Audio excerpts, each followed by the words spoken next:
첫 시간 주님께 안녕하세요. 대강교회 오훈 목사입니다. 2월 3일 토요일입니다. 하나님 우리에게 주신 말씀은 마가복음 1장 29절에서 45절까지 말씀입니다. 회당에서 나와 곧 야고보와 요한과 함께 시몬과 안드레의 집에 들어가시니 시몬의 장모가 열병으로 누워있는지라. 사람들이 곧 그 여자에 대하여 예수께 여짜온대 나아가사 그 손을 잡아 일으키시니 열병이 떠나고 여자가 그들에게 수종되니라. 저물어 해질 때에 모든 병자와 귀신 들린 자를 예수께 데려오니 온 동네가 그 문 앞에 모였더라. 예수께서 각종 병이 든 많은 사람을 고치시며 많은 귀신을 내쫓으시되 귀신이 자기를 알므로 그 말하는 것을 허락하지 아니하시니라.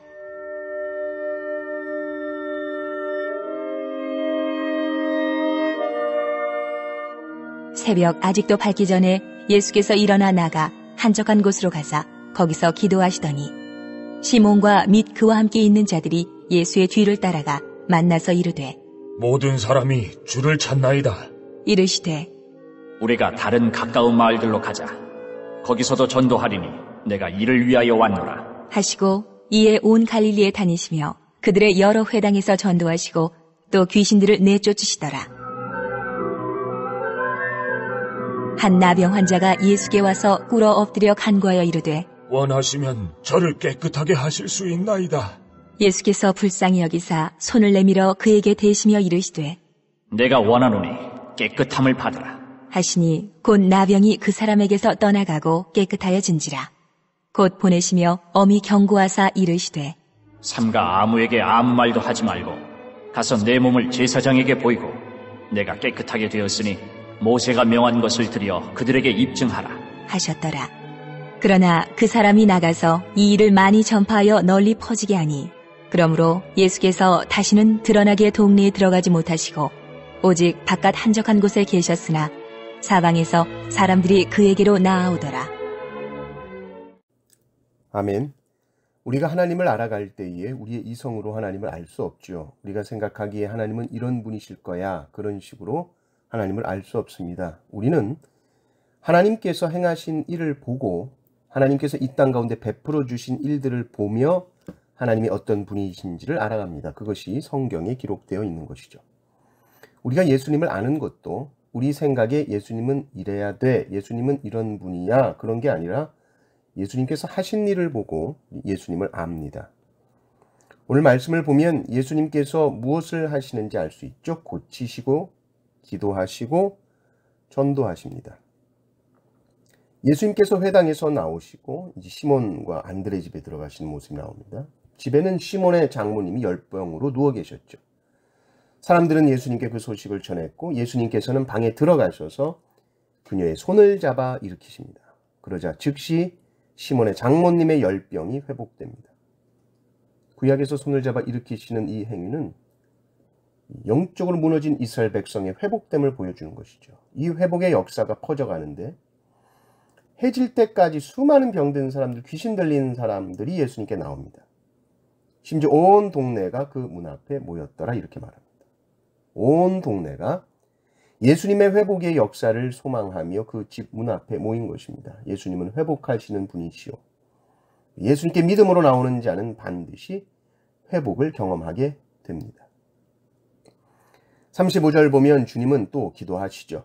새벽 아직도 밝기 전에 몸을 일으키시고 한적한 곳으로 가셔서 기도하십니다.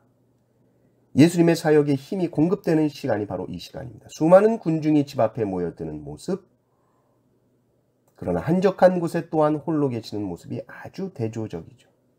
예수님은 이 기도 시간을 통해서 하나님의 구원 역사를 이루어갈 힘을 얻습니다.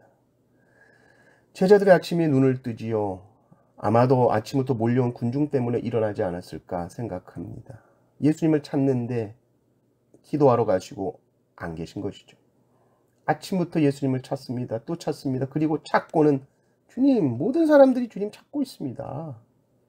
이들의 말 속에는 예수님 지금 여기 왜 계십니까? 이제 이런 느낌이죠. 왜 한적한 곳에 계십니까? 제자들은 아직도 하나님 나라 사역을 위해 이 기도가 얼마나 중요한지를 모릅니다. 물론 주님 겟세마네 동산에서 기도하실 때까지도 여전히 몰랐죠. 사탄은 우리가 성도로서 사명을 감당하지 못하도록 또 영적인 분별력을 흐리게 하기 위해서 뭘 할까요? 기도 못하게 합니다. 기도하지 않으면 영적인 시력이 현저하게 나빠지고 기도하지 않으면 세상적인 눈은 더 밝아집니다. 그래서 하나님의 일에 대해서 아주 둔감하게 되는 것이죠. 38절부터 보면 또 주님은 주님 당신을 찾는 수많은 군중들 뒤로 하고 다른 가까운 마을로 가십니다. 왜 가시는가? 전도하러 가시죠. 내가 이거 하러 왔다라고 말씀하십니다.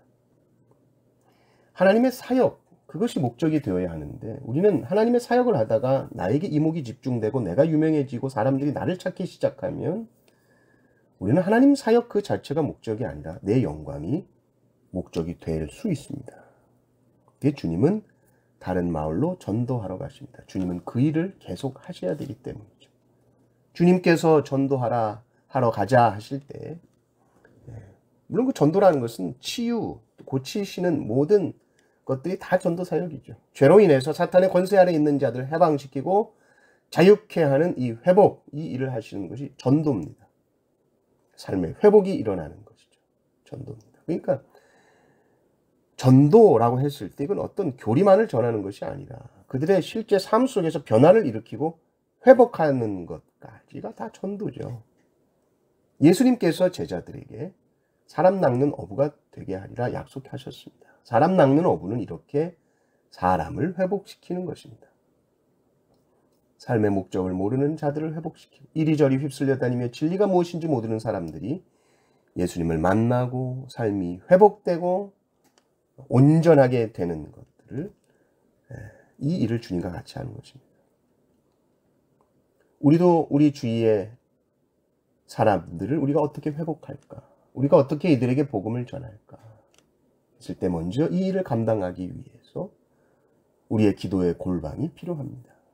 골방 이후에 광장이 있습니다. 골방에서 깊이 주님을 만난 사람들이 광장에 나가 담대히 외칠 수 있는 것이죠. 모든 성도인들에게 이 은혜가 넘치시기를 주님의 이름으로 축원합니다. 아멘.